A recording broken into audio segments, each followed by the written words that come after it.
Okay, so AI coding assistants, they feel like straight up magic, right? You type a prompt and poof, code just appears. But as anyone who's actually used them knows, this magic has a pretty messy side effect. We're kind of stumbling into this era of super fast, totally unstructured development, and it's creating a whole new mess of problems. So today we're going to dig into GitHub's really ambitious fix, a toolkit that's designed to kill what they call vibe coding and replace it with something much more disciplined. Let's break down how it all works. So that first time you work with an AI coder, it's just incredible. It really feels like you have this super-powered pair programmer who can just spit out solutions instantly. But the moment you try to go from a simple little prototype to a serious mission-critical application, that magic can turn into mayhem and fast. The real issue here comes from a really common and honestly a pretty flawed way of working. And yeah, that flawed process, it has a name: vibe coding. We've all done it. It's that back and forth, almost chat-like way of building things. You get an idea, you throw a prompt to the AI, you get some code back, you tweak the prompt, you try again, and on and on. It feels super productive, right? But the whole thing is built on a shaky foundation of unstated assumptions. And in software engineering, assumptions are basically where bugs are born and projects go to die. What's so interesting here is how it breaks down that danger. Think of these AI agents as incredibly skilled, but, super literal-minded pair programmers. They can't read your mind. So when you vibe code, the AI is just guessing. It might totally miss your intent, or maybe it chooses a library that your team would never approve. Or worse, it introduces these subtle security flaws, or just generates code that completely breaks your existing system. The problem isn't that the AI is bad at writing code, it's that we're bad at communicating with it. So if vibe coding is the problem, what's the solution? Well, the answer isn't just a smarter AI, it's a better process.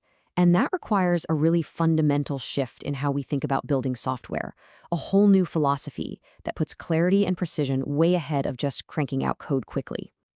And this slide just nails that shift. In the old way, the vibe coding way, the code itself is the ultimate truth, and we get there through this chaotic, messy prompting. The new paradigm, spec-driven development, just flips that whole idea on its head. Your intent, written down in a formal specification, that becomes the source of truth. This completely changes the focus from just raw speed to precision, making sure the code you end up with is the code you actually wanted in the first place. And this is the big revolutionary idea at the heart of it all. Think about that for a second. The most important thing you create isn't the Python or the JavaScript. It's the detailed document that describes exactly what the system is supposed to do. The code, that just becomes one of many possible ways to implement that specification. This turns the spec from boring old documentation into a living, breathing, executable artifact. Okay, so that's the philosophy. Sounds great, but how do you actually, do it? That's where GitHub Spec-Kit comes in. It's the set of tools they've built to try and make spec-driven development a practical reality for you and me. So at its core, Spec-Kit is basically an open source command line tool. And this is important. It's not another AI model. It's a framework that structures your conversation with an AI model. It forces discipline on the whole process, turning it from a loose, free-form chat into a really structured, formal dialogue. Now, the heart of Spec-Kit is this 4-phase workflow, and each step is like a gate you have to get through. First, you specify the what and the why in plain English. Then you move on to plan the how, laying out the technical approach. After that, you break that plan down into tiny granular tasks. And only after all of that is approved does the AI finally get to implement the code with a human, you, reviewing every single step. It basically forces you to think before you let the AI code. Now, this is, I think, one of the coolest features, the constitution.md file. You can think of this as your policy as code.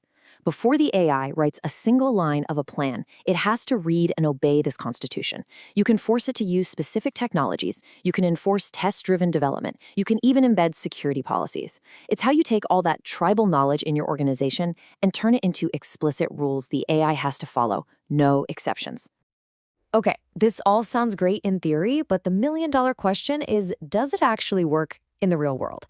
Let's take a look at how Spec-Kit is performing out there because, honestly, the results are a mix of some pretty incredible successes and some significant challenges.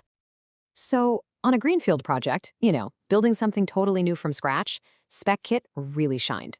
They used an example of building a Telegram bot. A super simple, plain English prompt was turned into this incredibly detailed spec with user stories and edge cases the developer probably would have missed. That spec then became a rock-solid technical plan with a clear testing strategy. This is the dream scenario, right? The process forces you to be clear, and it stops the AI from just going off and doing its own thing. But what about a brownfield project where you're trying to change existing software? Well, one developer tried to use Spec-Kit on a 5,500-line legacy app and just hit a brick wall. This top-down process just doesn't really work with the messy reality of a complex old code base. The AI has no idea about the system's history or architecture, so the developer has to manually provide all of that context, which, well, it can be completely overwhelming. And it's not just that one developer. The broader community is pointing out some of these same challenges. A lot of people feel the whole workflow is just massive overkill for a small bug fix. And even with all this structure, the final code can still be, well, a crap sandwich, as one developer so elegantly put it. Plus, nobody's really solved the problem of what to do when your spec needs to change over time. It's really important to remember, GitHub themselves call this an experiment for a reason. And then we get to the cost. This number, it's just staggering. 4.5 million. That's how many AI tokens. Think of them like little pieces of words the AI has to process. One developer burned through before a single line of application code was even written. Every single step of this structured process, from specifying to planning, costs money.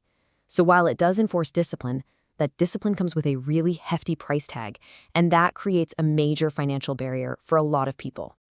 So with all these challenges, what does this actually mean for the future of coding? Well, Spec-Kit doesn't exist in a vacuum. It's really just part of a much larger movement of tools that are all trying to solve the exact same problem. How do we reliably translate what a human wants into something a machine can actually build? This table gives a great snapshot of the landscape.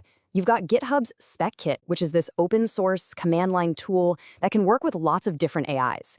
Then you have something like Kiro from AWS, which is a totally self-contained proprietary IDE, an all-in-one experience. And then there's a completely different approach, like the BMAD method, which is an open-source framework that basically simulates a whole team of specialized AI agents, a planner, a coder, a tester, all working together.